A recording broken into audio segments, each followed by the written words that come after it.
Continuamos con más aquí en Economía para Todos. El Banco Central de Reserva, la semana pasada en su última presentación, Julio Velarde, titular del Banco Central de Reserva, rebajó un poco el crecimiento económico de nuestro país a este 2022. Hoy vamos a conversar con Diego Macera, miembro del directorio del Banco Central de Reserva. Diego, bienvenido. Hola, ¿qué tal? Gracias por la invitación.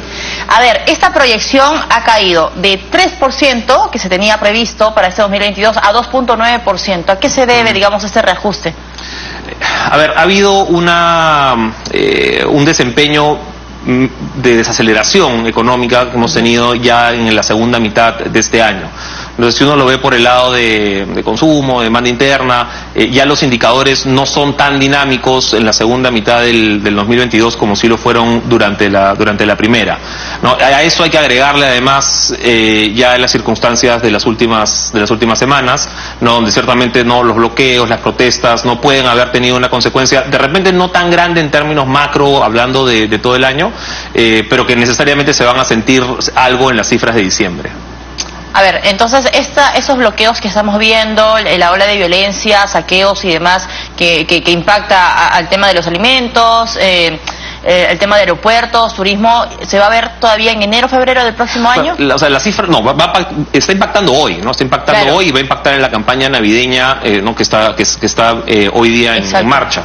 No, pero la cifra final de cuánto efectivamente ha impactado la vamos a tener todavía hacia febrero, o sea, cuando podamos leer la data hacia atrás. ¿Y te refieres al tema de la percepción de inversión privada? O sea, hacia adelante, ¿no? El problema que estamos teniendo hoy día, muy posiblemente se va a manifestar en algo de pérdida de confianza, ¿no? sobre inversión. ¿No? Ahí, de nuevo, los factores son un poco complicados de leer, ¿no? Porque por un lado has tenido cambios políticos muy fuertes, muy rápidos en la última semana, ¿no? Además aparejados con esta ola de violencia. Entonces creo que hay que esperar un poco a que se asiente el polvo, ¿no? Y ver cómo salimos parados de esta, ¿no? Y lógicamente, ¿no? Durante el 2023 hacer las reformas que sean necesarias, no tanto de la parte política como económica, para tener un mejor año de lo que fue este 2022. ¿Cuál es el balance de este 2022? Porque ha estado marcado por el intento de golpe de Estado del presidente, cambios constantes en los ministerios, que en algún momento recuerdo que Julio Velarde, en una de las pocas conferencias que da, criticaba, ¿no? De no poner perfiles adecuados en lugares que son claves. Sí, hemos tenido una rotación demasiado alta de ministros, ¿no? Todo el mundo lo sabe. No hemos tenido, digamos, de pasar en gobiernos anteriores donde el ministro promedio duraba aproximadamente un año y medio, ¿no? Unos 18 meses en el puesto. Ahora, durante este último año y medio, hemos tenido un promedio ministerial de más o menos 5 meses. ¿Ya? Entonces, y eso, digamos, solamente para hablar de rotación, no más allá de la parte ya de perfil, idoneidad y competencia dentro del puesto. Eso solamente hablando de rotación. Entonces, claramente, durante el 2022 hemos tenido varios de esos problemas y que se han reflejado en indicadores que se pueden medir perfectamente, ¿no? Uno de ellos, sin ir mucho más allá, es la ejecución del gasto público del gobierno nacional, ¿no? Que si uno resta reconstrucción con cambios, ¿no? Queda de lo que mejor avanzaba.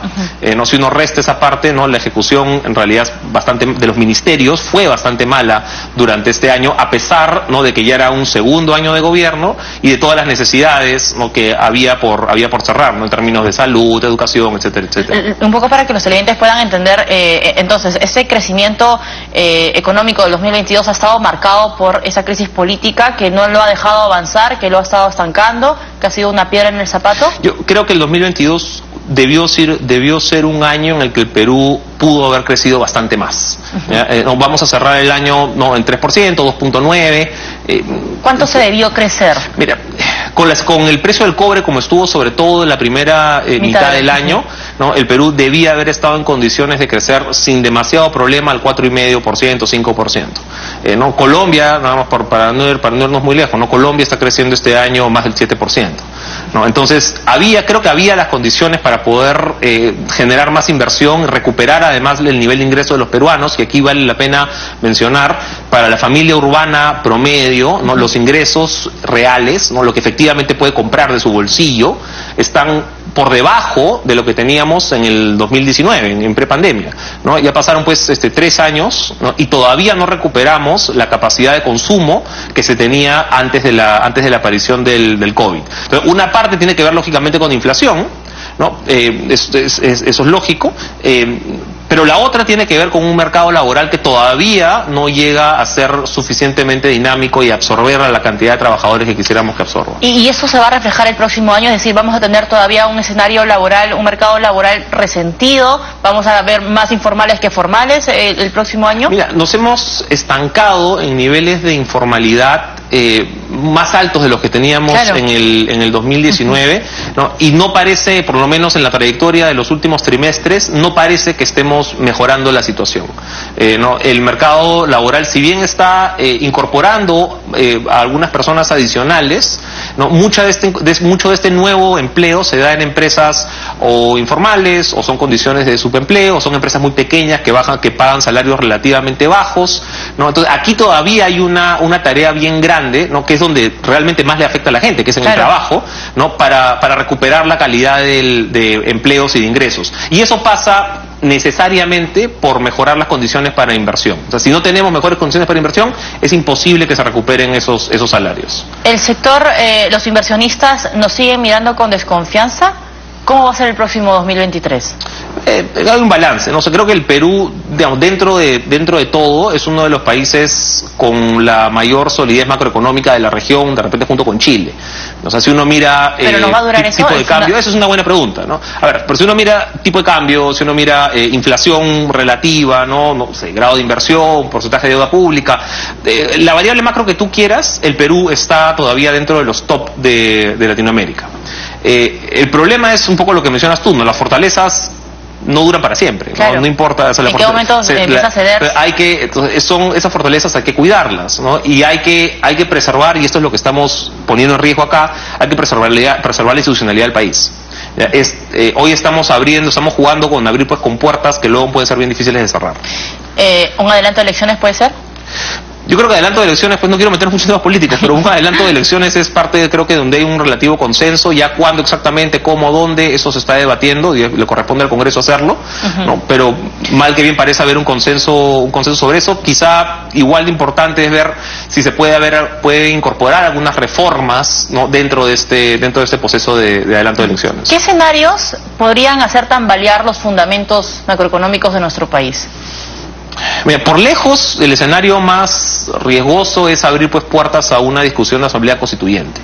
¿No? Ese es, creo que por lejos, el escenario de más riesgo, ¿no? Lo que hemos construido hasta ahora, ¿no? Los últimos 20 años, y con todas las limitaciones y con todas las cosas que todavía falta por hacer, pero lo que hemos podido construir tiene una base, ¿no? En un ordenamiento constitucional que le ha permitido al país crecer, ¿no? Crecer, reducir pobreza y mejorar ingresos y ensanchar la clase media. Poner en riesgo eso sería sumamente riesgoso. Yo creo que sí hay espacio, y es lo que se debate hoy en el Congreso, ¿no? Para hacer algunas reformas constitucionales, ¿no? Pero abrir la cancha a una asamblea constituyente creo que sería un despropósito, la verdad.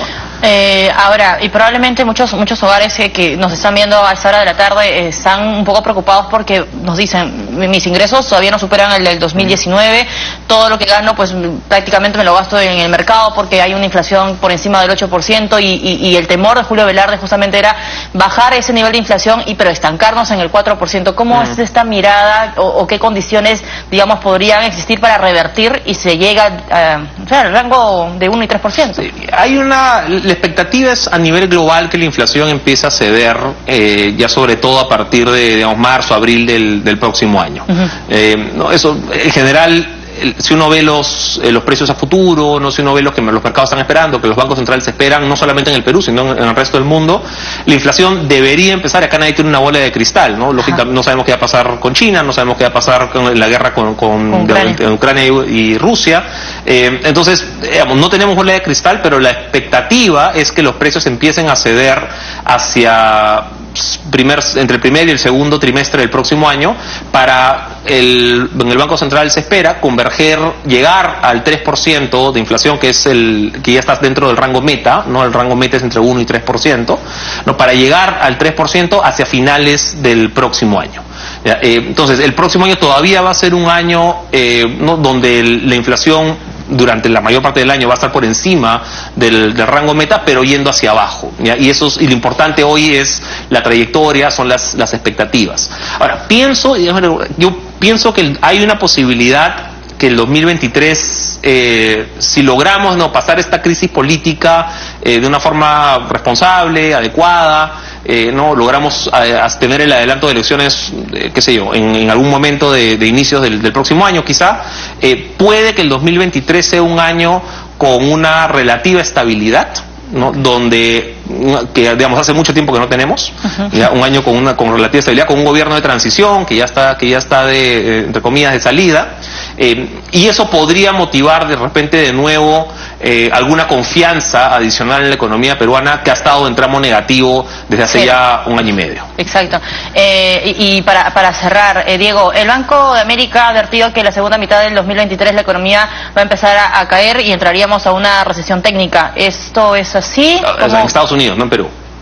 Y en Perú me parece que Burneo también había declarado en algún momento. Sí, a ver, yo creo que estamos muy lejos de hablar de recesiones. Okay. No, digamos, ningún escenario hoy día, digamos, dentro de los escenarios regulares plantea una recesión en el Perú. No, quizá en Estados Unidos tienes algunas definiciones de recesión técnica de 2 trimestres consecutivos. Exacto. De caída, ¿no? Eso sí. En Estados Unidos, pues, ese escenario sí es una probabilidad bastante alta.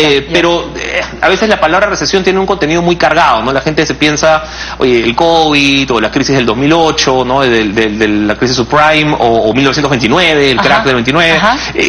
Lo más posible, si estamos hablando de una recesión en Estados Unidos, o la que estás viviendo hoy día pues en Inglaterra, es quizás más un resfriado, ¿ya? No es algo tan... Okay.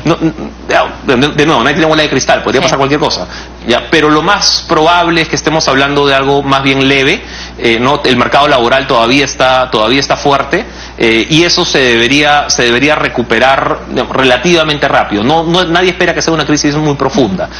Igual el 2023 en términos internacionales tiene bastantes riesgos, ¿no? Mencionábamos la guerra, China y la inflación son de repente los 3 principales, pero dentro de todo, en el Perú por lo menos, no se espera un escenario recesivo, simplemente quizá de menor crecimiento del que hubiéramos podido tener. Si hubiera habido, pues quizás si hubiera habido otras circunstancias políticas, podríamos haber estado creciendo 1,5 puntos o 2 más. Perfecto. Diego, muchas gracias por acompañarnos. Diego Macera, miembro del directorio del Banco Central de Reserva del Perú, estuvo con nosotros en Economía para Todos. Vamos a esta hora, señores, hablando de política.